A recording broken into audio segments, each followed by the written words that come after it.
Welcome to the City Current Show. I'm your host, Jeremy Park. We're always honored to bring you inspiring stories of individuals and organizations making a difference and powering the good. And we're honored to be with Marina Cutler. She is the president of Avenue Art Gallery and Cutler Crane Galleries, and she's the founder and host of the International Brush Off Project. So Marina, how are you doing? I'm great. I'm super great. And thank you so much, and honored to be with you today, Jeremy. Absolutely. So I had a chance to see your efforts and impact firsthand with the International Brush Off Competition and the amazing event that you hosted in Memphis. And so we'll talk about that, but let's start with just a little bit of your background. How did you get into art and curating it and having these art galleries? So how did you get into art? Well, that is a great question because I don't naturally fall into the art background. I didn't go to art school. But you met my husband, Adam. He has been in real estate as long as I have known him, buying old properties, warehouse buildings for the most part, and converting them into loft style buildings. And we had purchased one property. The property had the majority of the tenants at the time were art studios and not well organized, just haphazard put together.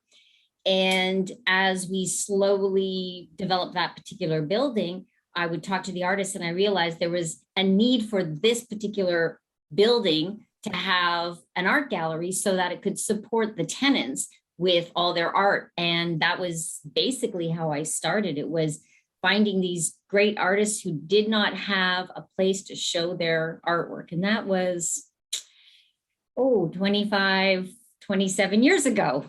So it really evolved organically and it has been flying ever since. And it's just become a passion. I did grow up around art. Between my family and Adam's family, we had a strong influence of art. So it really was a natural fit, but I didn't go to school for it.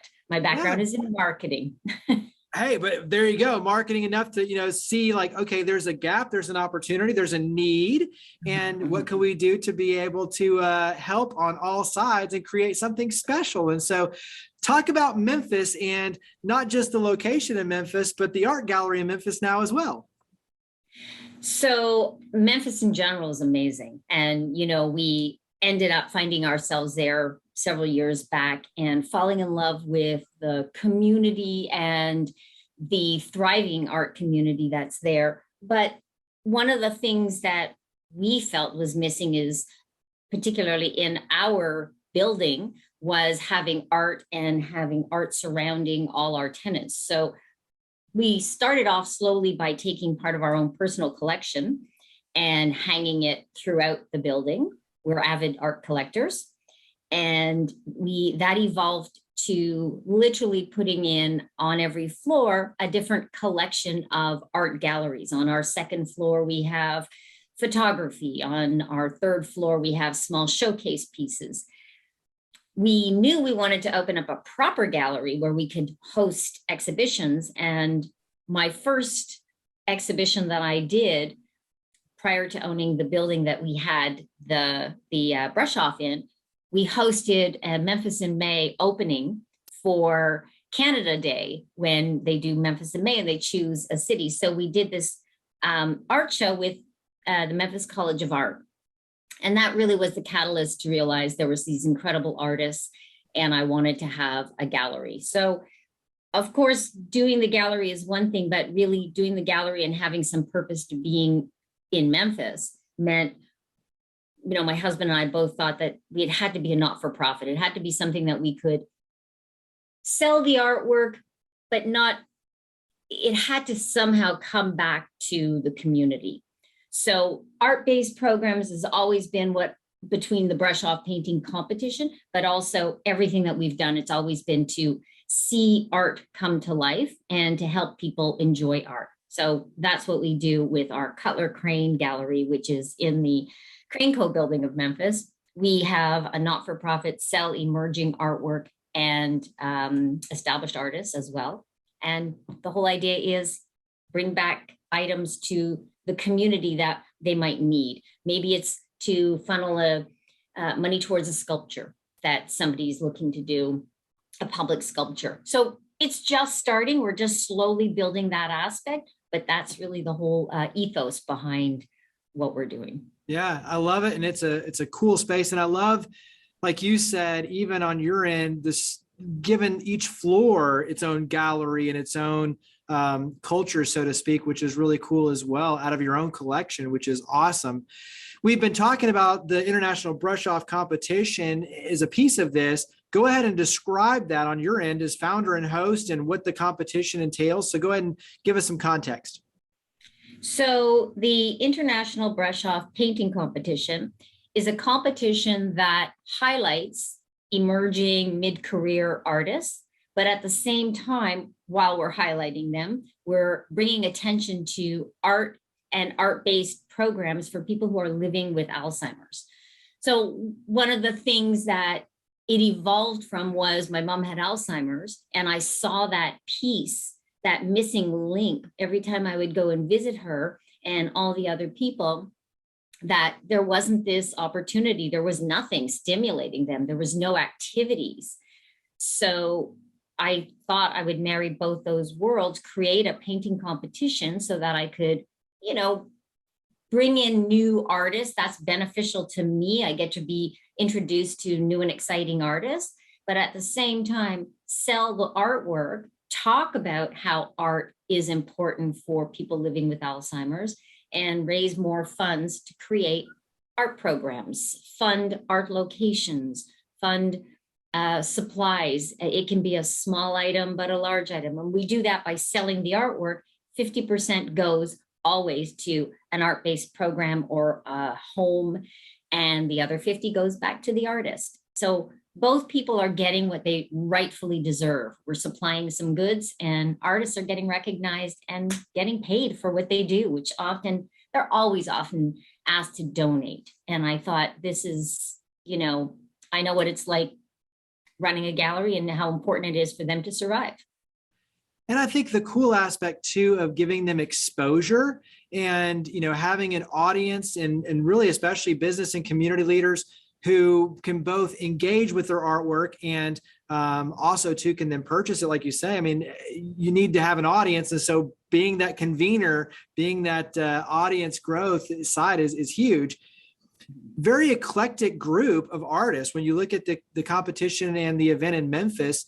And I thought it was really neat where, as you mentioned, kind of the young and the emerging, you had a recent college graduate from University of Memphis. You had a wide, array in terms of using art as activism and telling stories. You had, they were all connected in some way to Memphis in terms of the artists, but very different in terms of how the art was manifested and shared. And so I thought it was really cool. But how would you describe the Memphis event? First of all, I think it was just really, really exciting to be in person with people, because after 2 years of going through our COVID situation and doing things virtually, and don't get me wrong, I think we've established a really new tool to showcase artwork and doing events virtually. So I think that's wonderful. But boy, it was wonderful seeing leaders, yourself coming and hosting that for us, being able to connect with people and talk to the artists and listen to the artists talk about their work in front of their work. So for me, it was very exciting to be back in the location where we should be, having leaders, having community people get exposure, and these artists, get exposed rather to the artwork, and the artists having the opportunity to talk to them. It was definitely an eclectic group. It always is. And that's what makes it exciting. And what you saw in Memphis was, half of the exhibition, more or less, because the other half of the exhibition takes place in Canada. So the Canadian artists are all over here, and they're exhibited at a winery. So, and each piece there is the same as our group in Memphis. Each one is telling a story completely differently. And mid-career to emerging artists, also a recent graduate from Emily Carr School in BC. So it's so exciting to discover these artists. And I don't get to pick them.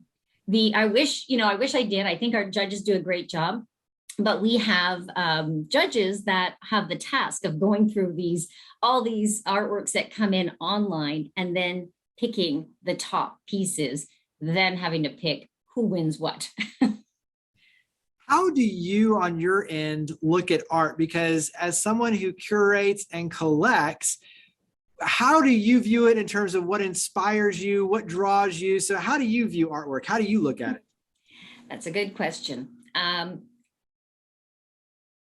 I think that, like everything, my taste evolves. The more that I go somewhere, travel, experience things from a different point of view, it impacts how I view artwork. It impacts how I fall in love with artwork. I don't know that I have a particular way that I view the works so much as it is I look at everything. Everything matters to me. I question what the artist is trying to tell the audience. I spend a lot of time doing that. I also spend a lot of time just falling in love with something I walk by and go, it just caught my breath. I know I want to know more about that artist and why they created that, how they created it. So, but I'm inspired by everything. I do believe that the environment that you're in dictates a lot of how you see things. And the more that I'm, for instance, here in what is a lot of nature and outdoor walking to wineries. The wineries in this particular area, again, we're in Niagara-on-the-Lake, which is Ontario, and it's sort of the Napa Valley, if you will, of the Ontario.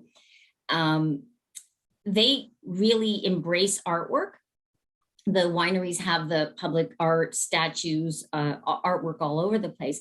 So you're seeing it in a different environment, and the type of work that they have is very different. So I'm inspired by nature here and how art sort of intertwines with that. So depending on where I am is how I guess I view the works. I love hotel art. That's okay, nice. So yeah, and I don't mean decorated rooms. I love when I go, this is one of the things my husband and I do. We scout out hotels that supply art galleries, have art associations, and really embrace original artwork. And then we go and we write about it and travel to those places specifically. That's for cool. that reason. Yeah. For you on the marketing side, as you mentioned your background, and then, in general, in terms of the lessons that you've learned, we have a lot of entrepreneurs and artists that listen and watch the show. I'm curious, what are some tips that you've kind of learned along the way for them to help grow their audience, to be more intentional, to leverage the business side of their craft? Be true to yourself. As an artist, there's kind of like fashion or design, anything, there's all kinds of things that are changing and coming at you. And I think that if you're constantly flipping, then you never really share your personal voice. You're trying to tell what somebody else wants to hear. So I always tell artists that they have to be true to themselves, but it doesn't mean they can't change. I think change is really important too, because you grow with change. So I think it's important for them to try various modes of art and distinguish what it is that maybe inspires them one way or the other. But then once they do find a niche, to try to become consistent.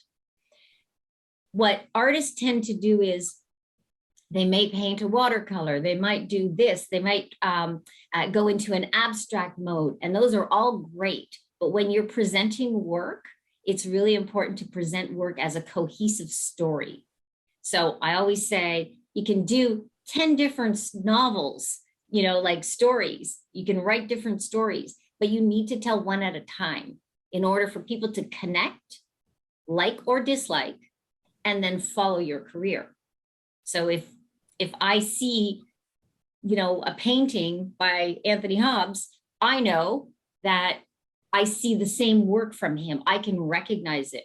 A Picasso when you see a Picasso, and that's consistent styling of your work, even if it evolves. So Be true to yourself, be consistent in your work, and tell a story as a group each time, and then move on to another story. Yeah, that's great advice. For you as a business owner, and when you look at the International Brush Off Painting Competition as well, what have you learned on the business owner, the entrepreneurship side that has really kind of changed the way you look at things or refined your approach on the business side? That it's always changing, that you need to be able to pivot in a heartbeat. And no one taught us that more than Mr. COVID. So you need to pivot in business. It doesn't matter what the business is, you need to pivot in business. And artwork is the same. And I think that the evolution of doing the competition was one part of how I evolved in the business point of view.